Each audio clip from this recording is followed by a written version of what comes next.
Mesdames et messieurs, bonjour, ravi de vous retrouver et bienvenue à cette nouvelle émission de notre programme Autour du monde concernant notre continent, l'Afrique. Et commençons l'émission d'aujourd'hui du lundi 14 mars 2022 avec une tournée autour de la presse qui a mentionné l'Afrique. Et commençons la revue de presse avec African Manager où nous lisons: le calme est revenu vendredi 11 mars dans la capitale libyenne suite au retrait des forces loyales au nouveau Premier ministre Fathi Bashagha. Ces forces venant de Misrata et de plusieurs autres villes pour le soutenir avaient pris position aux abords de Tripoli, faisant craindre des affrontements avec les forces sous les ordres du Premier ministre sortant Abdelhamid Dibeba. La situation a frôlé la catastrophe avant que Washington et l'ONU ne réussissent manu militari à désamorcer la crise en multipliant les contacts et les appels au calme. Un accord a finalement été trouvé entre les deux premiers ministres, les deux rivaux.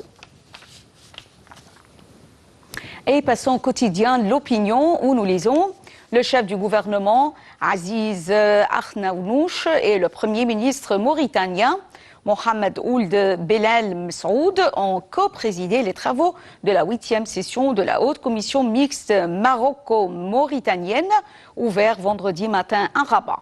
Une rencontre durant laquelle les deux pays ont adopté 13 textes juridiques renforçant leur coopération.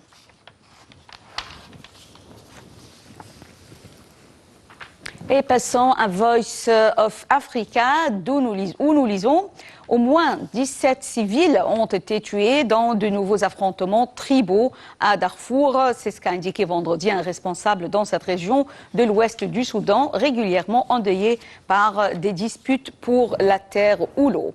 Les CDC portent à une quarantaine le bilan des morts en une semaine de combat entre tribus au Darfour. Et terminons notre revue de presse avec Radio France Afrique plutôt. Des combats opposent depuis le début de la semaine les militants de la branche sahélienne du groupe Daesh au MSA et au Gatia, deux groupes armés maliens du Nord, signataires de l'accord de paix de 2015. Les affrontements se déroulent dans l'est de la région de Ménaka, près de la frontière avec le Niger. De nombreux civils ont été tués par les militants. Mais le calme est précaire et les groupes n'excluent pas une reprise des combats. Surtout, ces groupes ainsi que de nombreuses sources civiles locales confirment le massacre de nombreux habitants par les militants.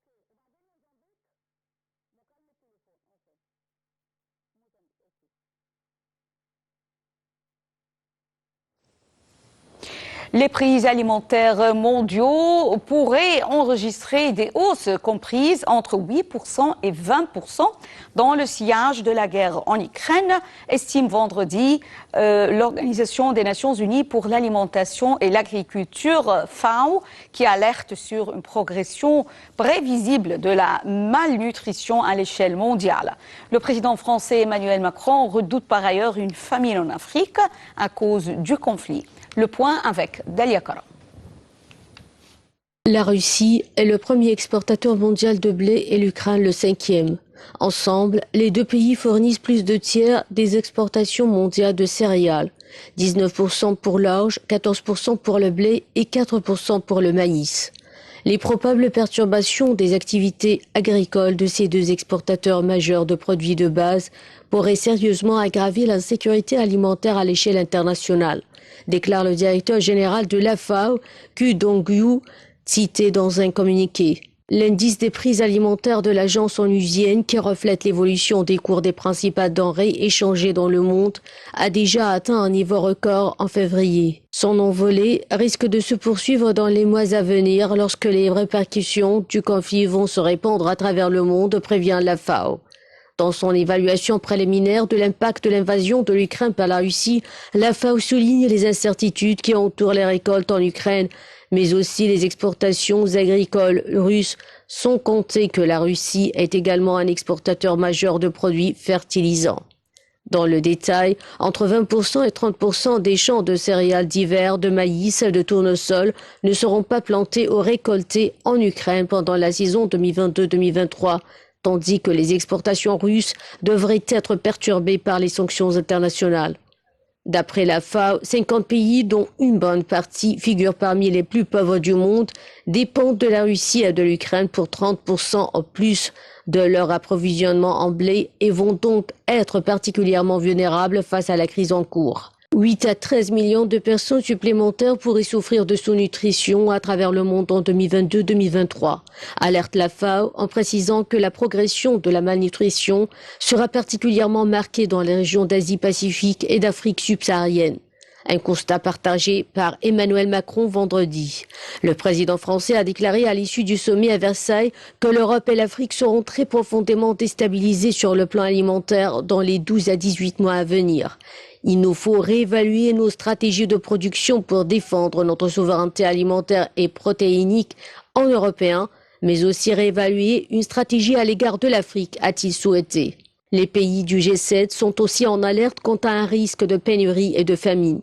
Ils ont demandé ce vendredi à la communauté internationale d'éviter toute mesure limitant les exportations de denrées alimentaires pour ne pas aggraver l'actuelle hausse des prix. Cem Özdemir, ministre allemand de l'Agriculture, a indiqué que nous devons veiller à ce que les prix ne s'envolent pas davantage en raison d'une distorsion de marché si certains pays empêchent les exportations. Il s'est dit très inquiet de ce risque.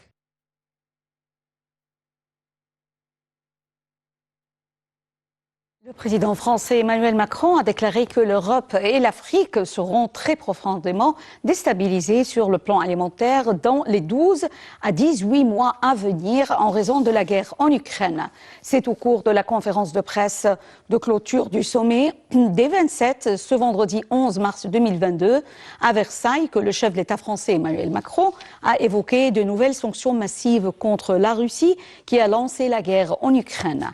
J'ai le plaisir maintenant d'avoir avec moi en ligne Dr Raouf Ghafar, analyste politique qui va nous jeter la lumière sur ce sujet. Bonjour Dr Raouf Ghafar. Bonjour. Bonjour.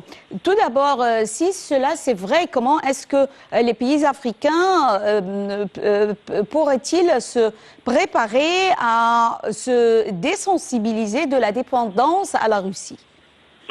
Et malheureusement, c'est une chose qui prend du temps. On ne peut pas faire ça immédiatement. Nous savons tous que la Russie, l'Ukraine sont des très gros fournisseurs de produits alimentaires, de blé, d'huile, etc. Ne comptons pas l'énergie, gaz, etc. Donc, les chaînes d'approvisionnement seront définitivement affectées et il y aura pas mal de manque de ces produits, mais c'est une leçon, c'est-à-dire que sur disons, pour le futur, pas tellement proche, mais ça va nous apprendre toujours à chercher comment être autosuffisant dans les produits stratégiques et alimentaires particulièrement. Malheureusement, cette guerre va affecter non seulement l'Afrique, l'Afrique étant un continent assez, disons, fragile, assez pauvre, si je peux dire, sera beaucoup plus affectée, mais l'Europe aussi sera. Donc, c'est toujours les répercussions des guerres qui rendent, qui augmentent, disons, la souffrance de beaucoup de peuples. Docteur Raouf Ghafar, comme vous venez de le dire, alors comment l'Afrique pourrait-elle réévaluer sa stratégie de production pour défendre sa souveraineté alimentaire? Intégration, c'est-à-dire l'intégration entre les pays africains, c'est une chose très importante. Le plus possible, il ne faut pas dépendre surtout dans les produits alimentaires, la nourriture, sur l'importation. C'est-à-dire, si jamais on doit importer, que ce soit un pourcentage minimum. Il faut sécuriser au moins un grand taux de produits stratégiques. Je parle ici de toute l'Afrique, produits de base, c'est-à-dire on parle de blé, on parle de maïs, on parle de huile, tournesol et autres. Donc, ce sont des produits très, très, très vitaux et nécessaires pour la vie. Donc, c'est pour ça qu'on doit, les pays africains, c'est d'ailleurs ce qu'on essaye de faire maintenant et on est sur la bonne route, essayer de se complémenter, essayer d'une façon ou d'une autre s'intégrer de façon à ce que les produits soient en provenance de certains pays pour couvrir les demandes de l'autre et non pas avoir recours aux produits qui viennent de l'étranger, surtout, je répète, les produits stratégiques et alimentaires de base. L'Union africaine, par la voix de son président, le chef de l'État sénégalais, Macky Sall, a demandé un cessez-le-feu en Ukraine lors d'un entretien avec le dirigeant russe Vladimir Poutine. Comment évaluez-vous cette démarche et quel serait son écho? Tout le monde demande au président Poutine de cesser, de s'arrêter. Mais lui, ce qu'il paraît, il a un plan, il a un certain plan en tête. Il veut achever des résultats précis. Il a des demandes qui n'ont pas été jusqu'à présent remplies. C'est ça. Et le plus de temps que ça prenne, le plus de dégâts, et non seulement pour tout le monde, mais pour la Russie et l'Ukraine. Donc, je pense que nous commençons à lire et à entendre des nouvelles, entre parenthèses, bonnes nouvelles, disons, que les négociations s'avancent d'une manière à aboutir à, disons, une solution qui soit acceptable pour les deux pays et pour l'Europe, pour l'Amérique, etc., de façon à ce que la paix se reconstitue et disons, les répercussions ne prennent pas une tournée qui ne soit pas favorable pour tout. Je tiens à vous remercier infiniment, Dr Raouf Ghaffar, analyste politique, pour cette intervention. Merci d'avoir été avec nous en ligne. Et je continue alors au Mozambique. Les traces du passage du dernier cyclone restent visibles. Gambé a touché plus de 30 000 Mozambicains depuis vendredi, principalement dans la province de Nampula, aux bordures de l'océan Indien, et celle voisine de Zambézie. À Koran, dans ce village, les habitants sont désemparés. Leurs récoltes ont été entièrement détruites par la montée des eaux. Ils craignent désormais une insécurité alimentaire. Dalia Karam nous donne plus de détails. Le cyclone Gombe a frappé le nord du Mozambique avec des vents et des pluies torrentielles, causant d'importants dégâts aux habitations et aux infrastructures et faisant au moins un mort.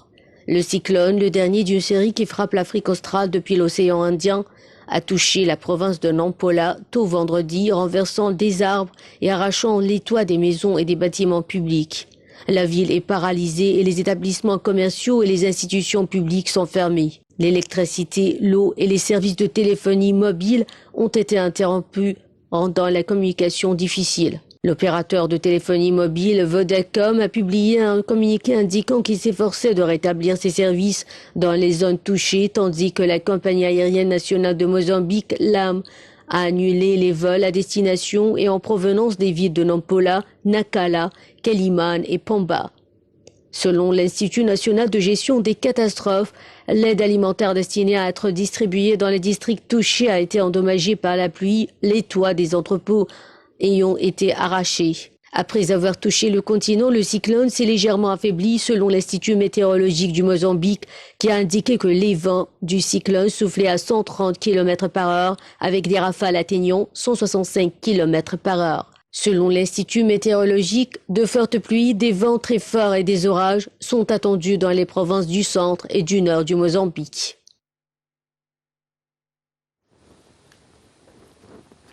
Dans la ville de Qasr el-Hajj, située dans les montagnes du nord-ouest de la Libye, la deuxième journée libyenne du couscous a été célébrée jeudi dernier. Shams Senaimi nous donne plus de détails sur cette journée. L'objectif de la célébration de la ville de Qasr el-Hajj, réaliser le plus grand plat de couscous du monde. Avec 2500 kg de semoule de blé dur dans un seul plat géant, les organisateurs prétendent que le couscous est préparé par les 15 meilleurs chefs libyens. Ces régions sont célèbres pour leur couscous. C'est un repas populaire très ancien qui était préparé même par nos ancêtres. Le but de la préparation de ce plat est de rassembler les Libyens, de les relier les uns aux autres. C'est ce qu'a précisé un professeur libyen venu observer la préparation du couscous. Ce festival représente l'originalité, l'amour et la parenté que l'on peut trouver dans cette région et dans toutes les parties de la Libye, ajoute une retraitée. Les organisateurs signalent que de nombreuses autres activités culturelles accompagnent le festival du couscous, notamment un spectacle équestre, une exposition des industries traditionnelles de la région, un spectacle de saut en parapente, une revue de la troupe des éclaireurs en cuivre et des peintures artistiques de la troupe de Malouf. Le couscous, dont le renommée a largement dépassé les frontières du Maghreb, est entré au patrimoine culturel immatériel de l'UNESCO en décembre 2020. Mesdames et messieurs, nous arrivons à la fin de cette émission de notre programme Autour du monde. Merci pour votre fidélité à NATV International. Restez avec nous et bonne journée. Au revoir.